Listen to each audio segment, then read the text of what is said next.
Bonjour, je suis Caroline et je suis praticienne en lecture de portraits énergétiques selon la tradition ancestrale chinoise. Cette science, à la base, c'est la science du diagnostic par l'observation. Alors au départ, c'était le diagnostic de santé par l'observation du visage des hommes et des femmes, notamment parce qu'ils n'avaient pas le droit de toucher les femmes. Cette science du diagnostic par l'observation, le postulat de départ, c'est que les sages, les anciens chinois, les érudits, les sages, voulaient comprendre ce qui régissait le monde. Et donc ils ont observé, d'où la science de l'observation. Ils ont observé tous les phénomènes dans le ciel, donc le ciel, les étoiles. Ils ont observé les phénomènes de pousse des plantes, de chacune des plantes, des animaux, des oiseaux, de chacune des espèces. Et en plus d'observer ces phénomènes naturels, ils observaient la répétition de ces phénomènes et se sont aperçus de cycles. Quand je dis que c'est la science de l'observation, du diagnostic par l'observation, et c'est en quoi ce système est juste même des millénaires après sa découverte, c'est que justement la découverte s'est faite sur un long temps, parce qu'il y a eu cette observation vraiment sur le long terme. Et si justement dans l'observation de « ah ben tiens, ça fait plusieurs lunes, on va dire ça comme ça », que justement telle planète ou telles étoiles s'alignent dans ce sens-là, quand sur Terre c'est le début du printemps. Ils ont vraiment associé les corrélations entre les phénomènes qui se passaient et la temporalité. En fait, c'est le premier calendrier, c'est quelque part l'observation du premier calendrier en tant que tel. C'est-à-dire que ce qui se passait dans le ciel impactait ce qui se passait sur Terre de manière cyclique et régulière. Sans exception. C'est ça le principe, sans exception. S'il y avait une exception à la règle, ah ben donc au bout de tous les 10 ans ou au bout de 9 ans, ah ben tiens, ça brisait le cycle, c'est que c'était pas la bonne observation. Ils ont vraiment observé cette notion, cette corrélation entre les phénomènes et la temporalité. Après l'observation de ces phénomènes cycliques dans la nature, sur le ciel et sur Terre, et la corrélation entre le ciel et la terre. Je vous parlerai de ça juste un petit peu plus tard. Après cette observation, ces corrélations d'observation cyclique sur Terre et dans le ciel, ils se sont intéressés à l'humain, à la nature humaine. Au départ, ils s'en sont servis comme objectif, je disais donc, de diagnostic de santé. Parce que donc ils ne pouvaient pas toucher notamment les femmes, donc forcément l'observation était relativement pratique, parce que ça ils pouvaient le faire, et notamment l'observation du visage. Ils ont, vite ou pas vite, fait la corrélation entre chaque trait du visage et un organe précis, et des viscères précis. Et en continuant dans cette idée d'observer l'humain dans son ensemble, dans les phénomènes dans les phénomènes de croissance et dans les phénomènes d'évolution, ils se sont aperçus qu'en faisant des diagnostics de santé, que si telle personne avait tel trait de visage marqué, c'était encore une fois sans exception, sinon la règle ne marche pas, un organe particulier qui était touché, qui était déséquilibré, qui fonctionnait mal, qui provoquait un déséquilibre. Ils ont poussé et se sont aperçus que, toujours en observant, que tel trait de visage était associé avec telle mauvaise fonction ou dérèglement de fonctionnement de tel organe, et qu'en plus, en termes de traits de caractère ou d'émotionnel, il y avait justement une similitude. Tiens, quand un patient a telle marque sur le visage, à tel endroit, et que cet organe-là fonctionne mal, souvent on voit que dans son caractère, il est plus en colère, il est plus dépressif, il est plus... Et donc c'est comme ça qu'est née cette branche, une des plus anciennes branches, si ce n'est la plus ancienne branche de la médecine traditionnelle chinoise qui sert au diagnostic. Alors moi, je ne fais pas le diagnostic de votre santé, mais le diagnostic de votre personnalité par l'observation des traits de votre visage dans un temps. Donc voilà, qui s'appuie sur cette science millénaire de l'observation de tous les cycles de vie et de la temporalité qui est en corrélation.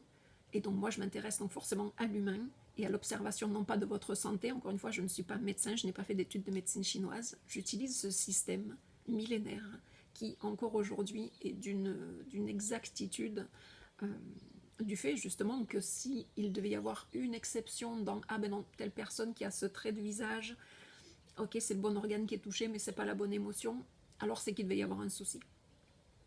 Le système est juste parce que le système est vraiment basé sur l'observation, sans exception. Je ne fais pas que de la lecture de visage, c'est pour ça que j'appelle ça la lecture de portrait énergétique, parce qu'en plus de lire les traits de votre visage, qui m'indiquent beaucoup de choses, peut-être sur votre santé, mais encore une fois, c'est pas mon forté, puis c'est pas ça que je fais. Je n'ai pas étudié ça, je n'ai pas étudié la santé, les méridiens, etc. Je ne connais que de loin. Par contre, je vois dans votre visage comme un polaroid de non seulement des traits de personnalité, mais aussi, et c'est pour ça que j'appelle ça polaroid, parce que ça m'indique l'endroit où vous vous trouvez, peut-être les émotions sous-jacentes que vous exprimez le plus au quotidien et qui du coup finissent par marquer votre visage. J'utilise aussi du coup, et c'est en lien avec ce système d'observation cyclique de phénomènes naturels, basé encore une fois au cœur de l'homme, à savoir par rapport au moment de votre naissance, puisque ce système est quelque part le premier calendrier qui existe, et calendrier notamment humain. Il y a ce système-là s'applique dans le moment de votre naissance, qui n'est pas le fruit du hasard, et qui fait qu'au moment de votre naissance, vous avez été engrammé. Ça c'est sans doute fait avant, mais du coup vous êtes venu sur Terre à ce moment-là. Et selon la date de votre naissance, vous êtes engrammé de traits de caractère particuliers, des traits de personnalité particuliers, avec, je ne suis pas rentrée dans les détails, mais bien sûr qu'on parle de 5 éléments, on parle de yin et de yang, on parle de... Le Tao, c'est la source de tout. C'est aussi pour ça que je vous montrais ces petites pièces chinoises au départ, parce qu'elles représentent donc la partie ronde de la pièce représente le cosmos, et le trou carré au milieu des pièces chinoises représente la Terre. Donc il y a cette influence entre le ciel et la Terre, cette notion de cycle qui se répète. Et nous, humains, nous sommes le lien physiquement, entre le ciel et la Terre. On est en lien avec le ciel et la Terre. Donc quand on vient sur Terre à un moment précis, on est engrammé d'une temporalité qui nous est propre. Il y a comme un calendrier qui part avec nous et qui nous suit uniquement, individuellement, tout au long de notre vie. Et qui va être en lien avec justement nos forces, nos faiblesses, pour parler de yin-yang, nos aspirations les plus profondes, nos façons de fonctionner. Et en termes de temporalité, chaque année, on est soutenu et ou influencé de manière qu'on pourrait dire positive ou négative, même si ça n'existe, il n'y a pas vraiment de positif ou de négatif, c'est selon les filtres, selon les lunettes que l'on pose sur ce qui nous arrive. Et Et c'est grâce à ce système-là, cet ensemble de systèmes basés sur l'observation du diagnostic, que je vous propose de, pour ceux qui sentiraient qu'il y a quelque chose dans leur vie qui est justement en déséquilibre par rapport à eux, par rapport à leurs envies profondes, par rapport à une relation, je vous propose de voir votre propre portrait énergétique, de voir comment vous êtes fait, quels sont vos besoins et peut-être quels sont les besoins que vous ne satisfaisez pas, ou peut-être voir aussi quels sont les défis de votre vie mais qui ne sont pas là pour vous ralentir. Si vous avez des défis dans la vie, vous n'avez pas les mêmes défis que votre voisin. Et si vous avez des défis particuliers, vous avez tous les outils, justement par rapport à ce moment de votre naissance, vous avez yin-yang, vous avez les deux côtés de la pièce. Si vous avez un défi, vous avez de l'autre côté les outils pour les, j'allais dire les outrepasser, en tout cas pour les transcender. C'est en ça que la nature est bien faite. On a toujours les défis ou les forces de nos faiblesses et vice-versa. Là où je trouve ce système, et moi c'est là-dessus que je vais l'axer, à savoir sur, en tout cas c'est sûr pour moi, sur une base de spiritualité et d'amour de soi. Et même j'irais jusqu'à pousser d'essayer de tenter l'amour universel, dans le sens que ce système, moi, m'a permis, dans cette quête incessante de savoir qui j'étais, pourquoi les choses étaient comme ça, pourquoi je lutte toujours dans ces domaines-là, pourquoi ça vient toujours appuyer sur cette blessure-là.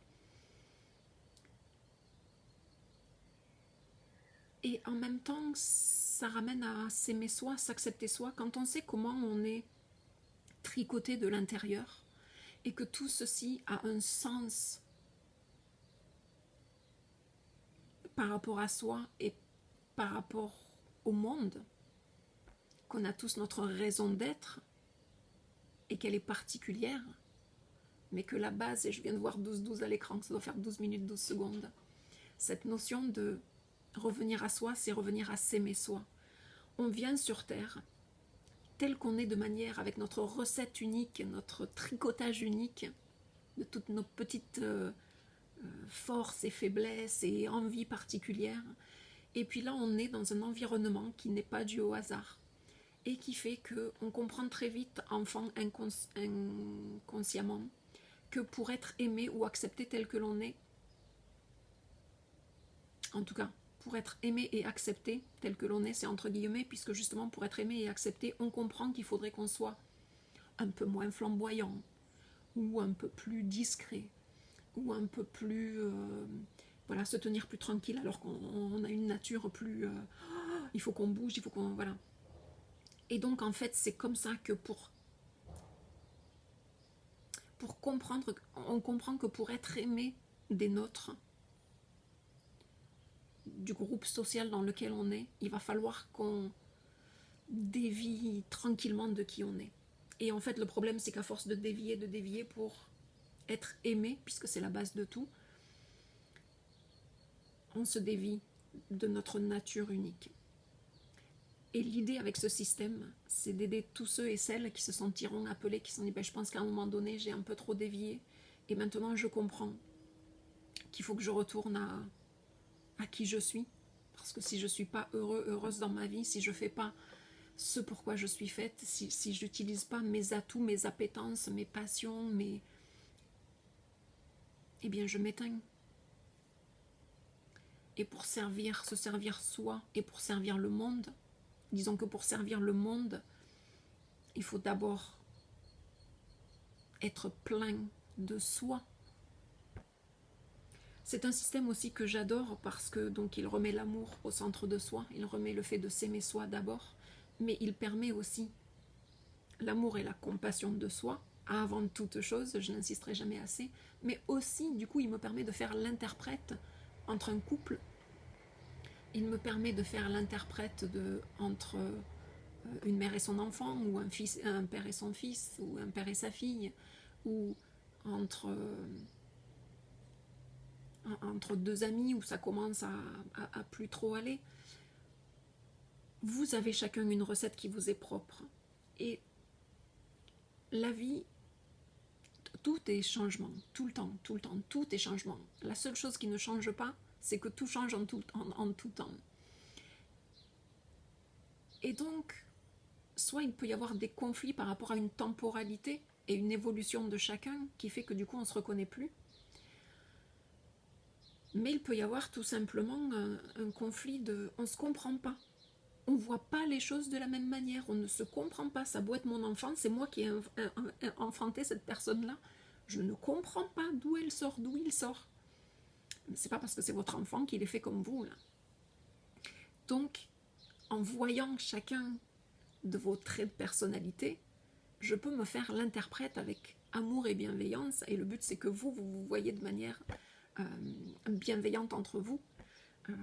De voir comment vous fonctionnez, quels sont vos besoins, les vôtres par rapport aux siens, etc., qui sont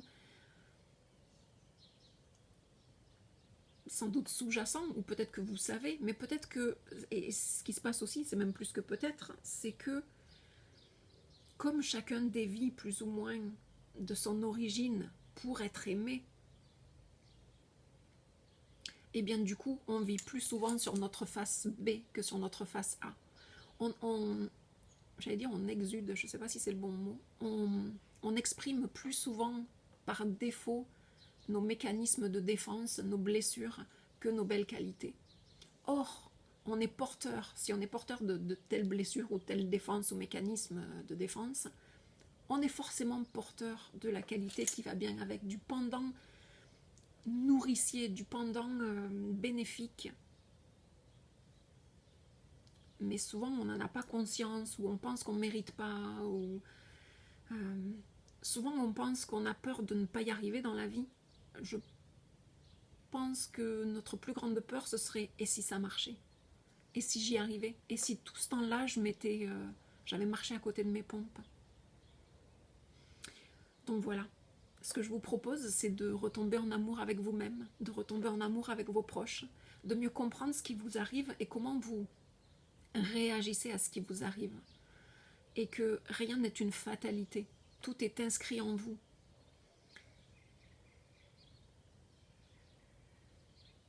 Ce qui n'est pas inscrit en vous, c'est comment, dans le sens que vous avez votre libre arbitre, vous pouvez vivre toute votre vie sur votre face B, mais sachez que vous avez les faces A. La face A d'un disque, puis ça revient à la mode, les vinyles, hein. Moi j'ai connu ça enfant, mais ça revient très vintage, très à la mode. Donc même les plus jeunes vont comprendre ça. La face A, là, c'est le tube à la mode. La face B, c'est le tube, voilà, parce qu'il faut mettre une face B. Mais la face A, c'est vraiment le tube du moment qu'on écoute en boucle. Alors étrangement, voilà, je fais le parallèle, et ce qui me vient, c'est que trop souvent, celui qu'on écoute en boucle, c'est la face B. Parce qu'on n'ose quelque part pas exhiber notre face A. Ben oui, mais si je commence à me montrer tel que je suis, et que j'ai toujours un peu éteint ma lumière, parce que je sens bien que dans la famille, il faut rester très, voilà, bon chic, bon genre, mais moi j'ai qu'une envie au final, c'est d'exprimer ce feu sacré que j'ai en moi, c'est de faire des niaiseries, c'est de faire des blagues, ou c'est de me lancer comme oh mais ma famille, mais comment, si je leur montre comment je suis, mais ils vont me rejeter, ils vont me...